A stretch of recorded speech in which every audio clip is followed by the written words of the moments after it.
በእሳት ላይ እሳት ልብ አንጠልጣይ የህይወት ታሪክ ክፍል 2 ደራሲ ሰሚራ ሰምሃን ተራኪ ረዚቃ መሐመድ። ለቻናላችን አዲስ ከሆናችሁ ላይክ፣ ሼር እና ሰብስክራይብ በማድረግ ቤተሰቦቻችን እንድትሆኑ በአክብሮት እንጋብዛችኋለን። በያዘው ነጭ ፎጣና ሙቅ ውሃ በጥይት የቆሰለው እግሬን ደሙን መጥረግ ጀመረ። በጣም ህመም ነበረው። ድምጽ ባይወጣኝም እያለቀስኩ ነበር። በቆራጥ እያየኝ ቁስሌን ተጫነው። አሁን በስነ ስርዓት ድምጽ አውጥቼ እያለቀስኩ ነበር። የበደልኩሽ ይመስል ድምጽ አጥፍተሽ አታልቅሽ። ሁሉም የራስሽ ስራ ነው። ያንን የጅል ስራ ባትሞክሪ እንዲህ አትሆኝም ነበር። ስለዚህ እንደ ምንጣፍ የለጠጥሽውን ከንፈር ወደ ላይ ሰብስቢው። ካልሆነ ምን አልኩ፣ ሳግ እየተናነቀኝ። እሰበስብልሻለሁ ልበልሽ? ብቻ እንደ ተበዳ አታልቅሽ። መጽሐፉን እንደዛ ባታደርጉ ኖሮ ይሄ ሁሉ አይፈጠርም ነበር። ማልቀስ ብቻ። ታዲያ ያንን ያደረገው እኮ አባቴ ነው። እኔ በአባቴ ስራ ልቀጣ እኮ አይገባም። እኔ ምን ሰራው? በአላህ እንዴት ብትፈቅዱልኝ ምን ችግር አለው? እኔ እኮ ምንም የማላውቀው አልኩ። እንዲራራልኝ በማሰብ በሚቀለሰለሱ ቃላት የራራልኝ ይመስላል። እሱም ቅልስልስ እያለ እሺ እኔስ ምን ላድርግ? የአባቴ ትእዛዝ እኮ ነው እንጂ አንቺን እንዲህ ማድረግ ፍላጎት የለኝም ካለ በኋላ የሚያስፈራ ሳቅሳቀ። እንዴት እንደሚያስፈራ! አይኖቼ ልትበላ እንደደረሰች አይጥ እንደፈጠጡ ወደ ቀድሞ ቀዝቃዛ ማንነቱ እየተመለሰ እና እንዲህ እንድልሽ ጠብቀሽ ነበር። ስሚ፣ አባትሽ ያንን ማድረግ ካልቻለ የአንቺ ነፍስ ምንም መሆኗ ነው እሱን ላረጋግጥልሽ የምችለው አለኝ። መርፌና ሽቦ ከአንድ የሕክምና ሳጥን ውስጥ እያወጣ ይህንን እንኳ እያየው አልገባኝም። ለውጡ ገረመኝ። ከምንም በላይ የገረመኝ የሆነ የሕክምና ስለት መሆኑን አውቃለሁ፣ ግን ያለ ማደንዘዣ ጥይቱን ሊያወጣው እንደሚችል ሳውቅ ነው። አይ አልፈልግም፣ እሞታለሁ፣ አልፈልግም ዶክተር እንጂ እኔ አልፈልግም። በስተመጨረሻ ለቅሶዬ ድምጽ ተሰሚነቱ አግኝቶ ስለነበረ የቤተሰቡ ሴት ስፔሻሊስት ጋር ደውሎ ከአንዲት የእርዳታ ነርስ ጋር መጥተው በ3 ሰዓት ማደንዘዣ ውስጥ ጥይቱን ማውጣት ቻሉ። ብዙም ወደ ውስጥ አልገባም። ከላይ በራሱ ጫፉ ይታይ ነበር። ከሰዓታት በኋላ ስነቃ ከአልጋው ትይዩ ከሚገኘው ሶፋ ላይ አልጅን ተቀምጦ ነበር። አይኔን ገልጬ ግራ ቀኜን ሳማትር ተያየን። ይሄ ክፍል በስህተት ያንተ ሆነ እንዴ አልኩት። አይኔን ጥቅጥቅ ባለው ጨለማ የተለጠፈ ወደሚመስለው መስኮት እያሻገርኩ። ከእንግዲህ አንቺን የማመን ይመስልሻል? አምኜሽ አላቅም፣ ግን ራሴን አምነዋለሁ። ስለዚህ በጣም በቅርቡ ክፍሉን መጋራታችን አይቀርም። ልብሱን ያስተካከለ ተነስቶ ወጣ። ወይ ላላመልጥ ወይ ላልድን በራሴ ላይ ያመጣሁትን ጦስ አስቤ ተንገበገብኩ።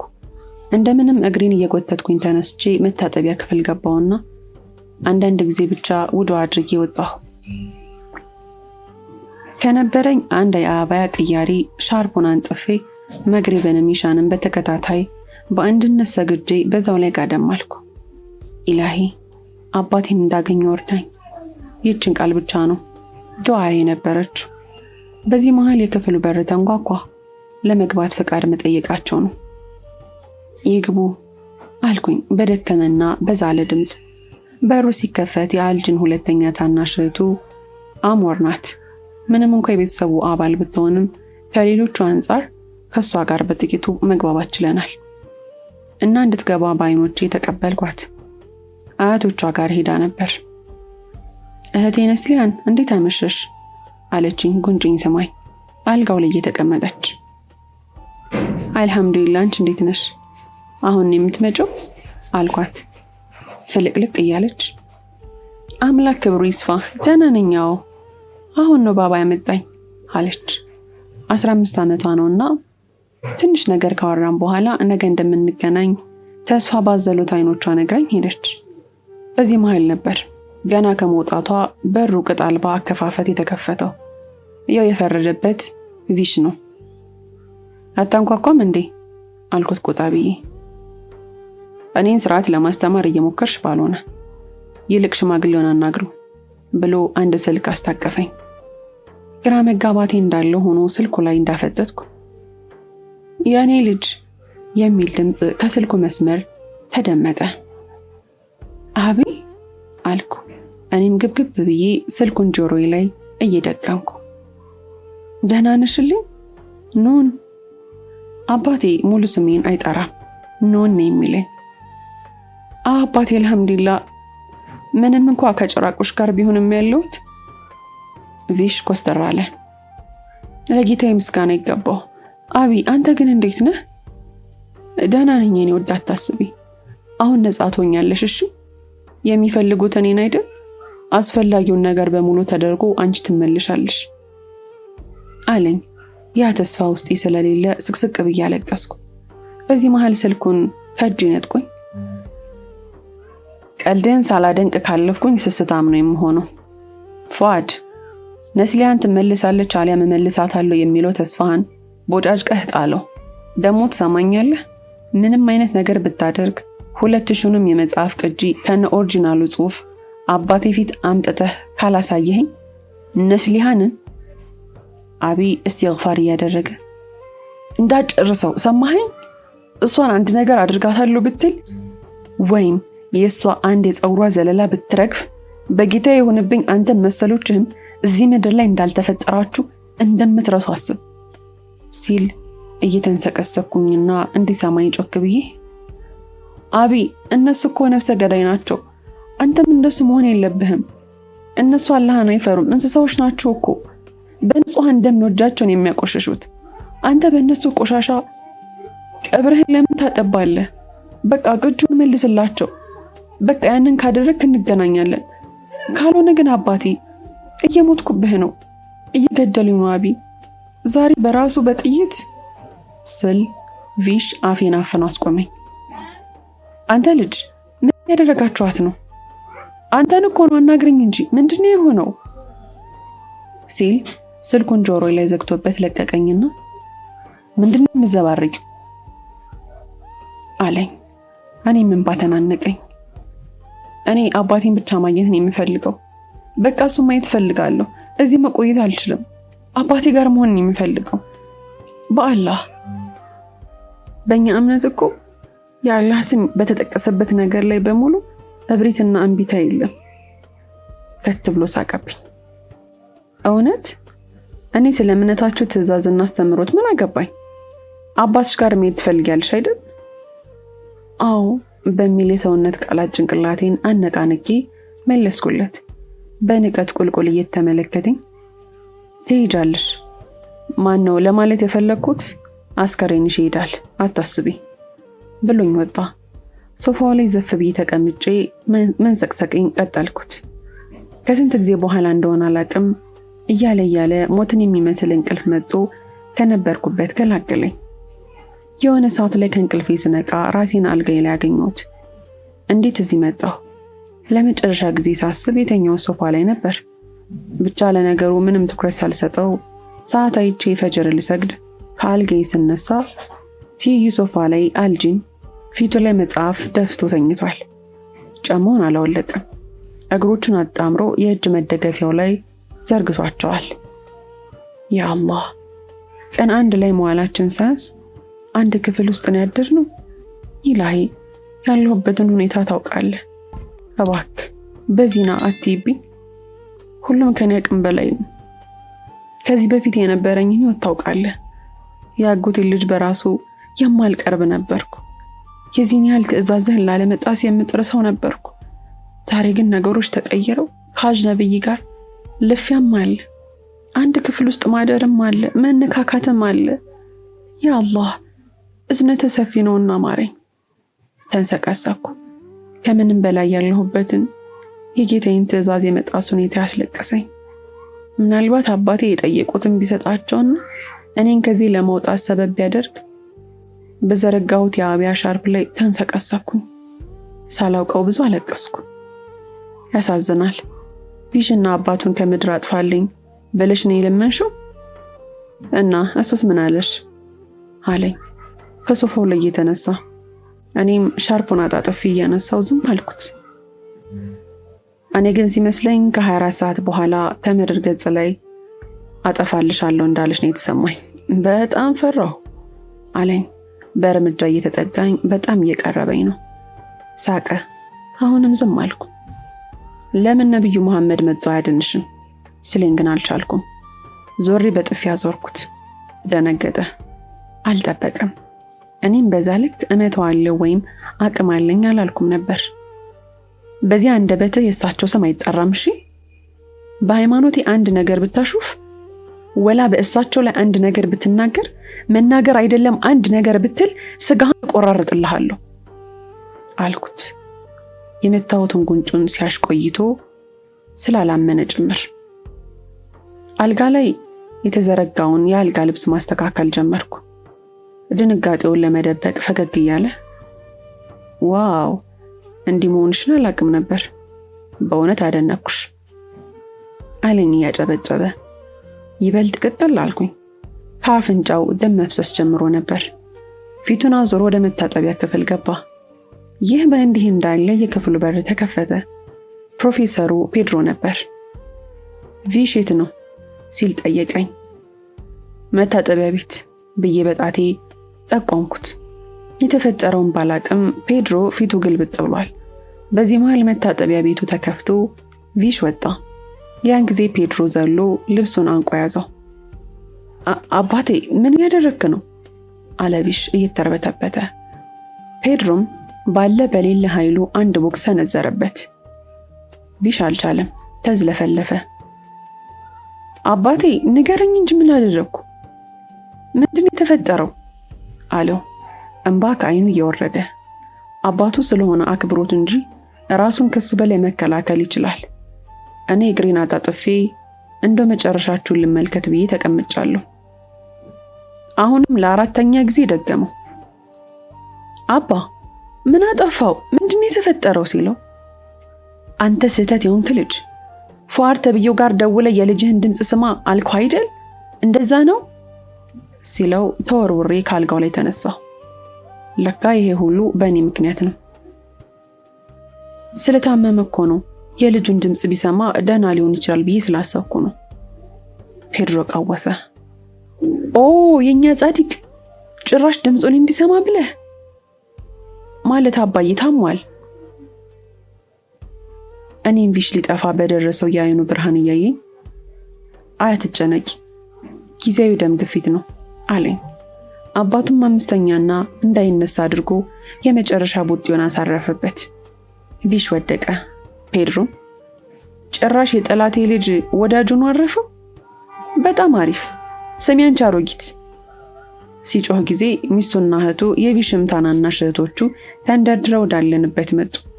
እናቱም ስታየው ልጄ ምንድን ያደረከው የኔ ልጅ አለች ስቅስቅ እያለች። እንደውም ከሰራው አንጻር ብሏት ንግግሩን ሳይጨርስ ከሽጉጡ ማፈኛ የተገጠመለት ሽጉጥን መዞ ከተከሻው ወረድ ብሎ ተኮሰበት። እየነገርኩ ልትረዳኝ ካልቻል ካዝናለሁ። ደምህ የሚዳቁ ያክል እንኳን ዋጋ አይኖረው። እንዴት እንደደነገጥኩኝ አፌን ይዤ ቆምኩኝ። በቃ እነሱ ጋር ሽጉጥና ደም መፋሰስ ቀልድ ነው ማለት ነው። ይገርማል። እናቱ ጮኸች።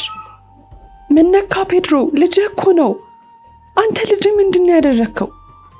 እሱም ልብሱን እያስተካከለ እሱ ካደረገኝ አንጻር ምንም የሆነው ነገር የለም ቪክቶሪያ ብሎ ክፍሉን ለቆ ወጣ። እነሱ ቤተሰቦቹ ብቻ አንዳንድ ነገር ያደርጉለታል። እኔ ቆሜ የሚሆነውን እያየሁ ነው። የቆሰለው እግሬ ሲጠዘጥዘኝ አልጋው ላይ ተቀመጥኩ። በዚህ መሃል አክስቱ በቤተሰብ ውስጥ ለሚያገለግሉት ዶክተሮች በአስቸኳይ እንዲመጡ ደውላ አሳወቀቻቸው።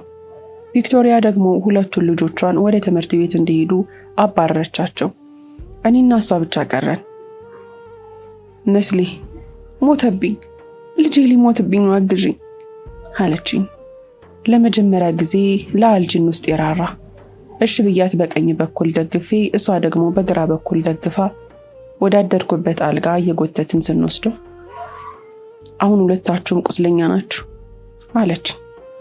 ጀመራት ደግሞ አልኩኝ በልቤ። ወዲያውኑ ቪክቶሪ ከሳሎን ተጣራች። ልጄ እየሞተ ነው እያለች ወጣች። እኔ ብቻ ቀረሁ። እጆቼ ደም ስለነካቸው ልትታጠብ ስትሄድ ይህ በጣም ጥሩ አጋጣሚ ነው ወደ አባትሽ ለመመለስ አለኝ። በጀርባው የተጋደመውና ህይወቱ በሞትና በህይወት መካከል ውጥንቅጥ ውስጥ የወደቀችው ቪሽ ማለት አንተ እኔን ለማዳን የፈጠርከው ድራማ ነው እንዴ? ፈገግ ብሎ እንደዛ ነገር አለኝ። ሆ አይነሳም ብዬ ያሰብኩት ቪሽ ተነስቶ ተመቻችቶ እየተቀመጠ ቁምሳጥኑን ከፍተሽ በስተግራ በኩል ካለው መሳቢያ ያለልሽ አለኝ። የእርዳታ መስጫ ሳጥኑ? አዎ እሱ ጋር ያለበትን እየጠየቅኩኝ አውጥቼ ሳጥኑን ሰጠሁት። ለካ አባቱ ፊት እንደተጎዳ ሲያስመስል የነበረው ውሸቱን ነው። በጣም ገረመኝ። በጥይት ተመታሃል እኮ አልኩት። አይ ጥይት አይደለም እሱ አለኝ። እና ምንድን ነው ስለው ድራማ ታውቂያለሽ? ይበልጥ ግራ ተጋባው። አሁን ለማንኛውም ዶክተሮች እስከሚመጡ ትረጅኛለሽ ብሎ ፊት ለፊቴ ሸሚዙን መፍታት ጀመረ።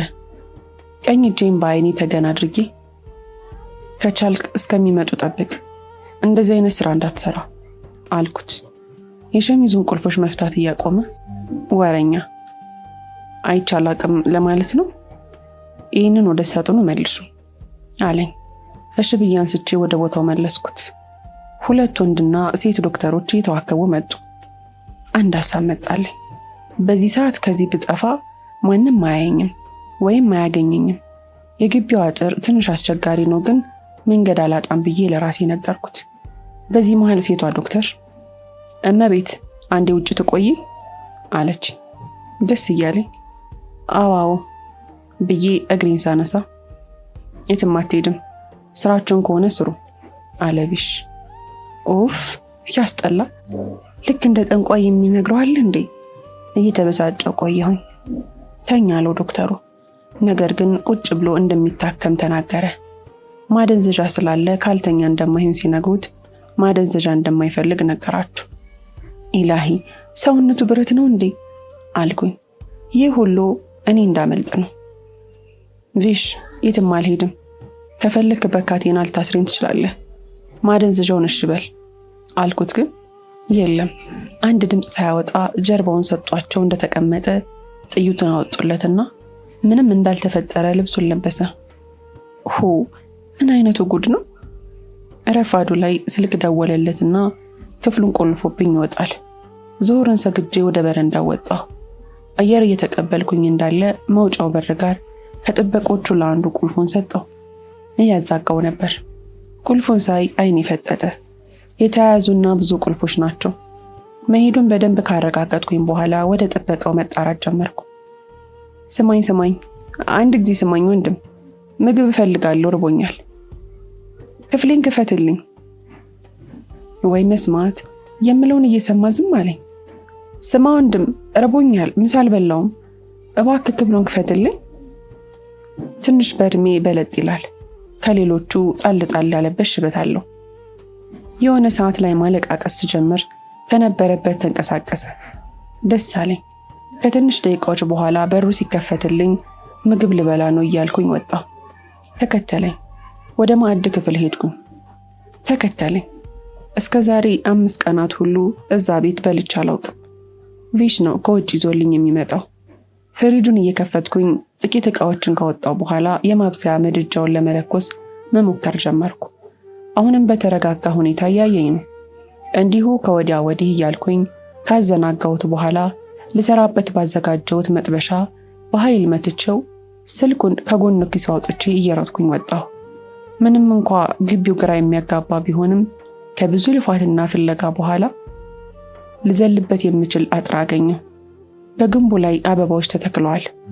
እነሱን እየተረገጥኩኝ እያስመሰልኩኝ ተጠቅሜ ከወጣሁኝ በኋላ ሌላ ፈተና ገጠመኝ። ወደ ውጭ ለመዝለል አይታሰብም፣ ግን ደግሞ ሁለቱም የምርጫ ጉዳይ ነው። ብሰበርም እንኳ ዘልዬ መዳን፣ ካልሆነም ተመልሼ በአይሁዶቹ እጅ መሰቃየት ነው። ቁስሌ ያመመኝም ቢሆን እንኳ አይኔን ጨፍኜ ዘለልኩኝና ስልኩን አውጥቼ ወደ ወንድሜ ለመደወል ቁጥሮችን ተጫንኩ። በዚህ መሃል ነበር ካለውበት ብዙም ሳይርቅ ታክሲ ቆሞ የተመለከትኩት። ኦፍ አልሐምዱሊላህ አልኩኝ በደስታ። ነገር ግን ስትጠጋው እንቅስቃሴ ጀመረና ታክሲ ቁም እያልኩኝ ባለኝ አቅም ተጣርቼ ላስቆመው ሞከርኩ። እናም ቆመ። ደስ እያለኝ የኋላውን በር ከፍቼ ገባውና ተቀመጥኩ። አሁንም የወንድሜን ስልክ ሞከርኩ፣ ግን አይሰራም። ባይሰራም ግድ አልነበረኝ፣ ምክንያቱም ትልቁ ነገር ከነሱ እጅ ማምለጤ ነው። እየደጋገምኩኝ አልሐምዱሊላህ እላለሁ። ትንሽ መንገድ እንደሄድኩኝ ግን ሾፌሩ ወዳለበት ቦታ ሳይሆን ሌላ ወደማላውቀው ቦታ ነው እየሄደ ያለው። ወንድም ተሳስተሃል፣ እኔ በዚህ በኩል አይደለም የሚሄደው። ይህንን ቃል ብዙ ጊዜ ደጋገምኩት፣ ግን የለም። አሁንም እንደተሳሳተ እየነገርኩት ነው፣ ግን መልስም ሆነ ለውጥ የለም። እየጨነቀኝ መጣ። አሁን እንኳን የመኪናውን በር ከፍቼ ለማምለጥ አሰብኩኝና በሩን ስከፍተው የሽጉጥ ቅብብል ድምፅ ጆሮዬ ውስጥ ጥልቅ አለ። ወደ ሹፌሩ ስዞር እሱም ጭንቅላቱን በወንበሮቹ መሃል ብቅ አደረገ። ምን አልኩኝ። የመጨረሻ እንደምሞት እያሰብኩ አልጅን ነበር። ይሄ የሰው ጅን። ክፍል 3 ይቀጥላል። ታሪኩን ከወደዳችሁት ላይክ፣ ሼር፣ ሰብስክራይብ ማድረጋችሁን እንዳትረሱ።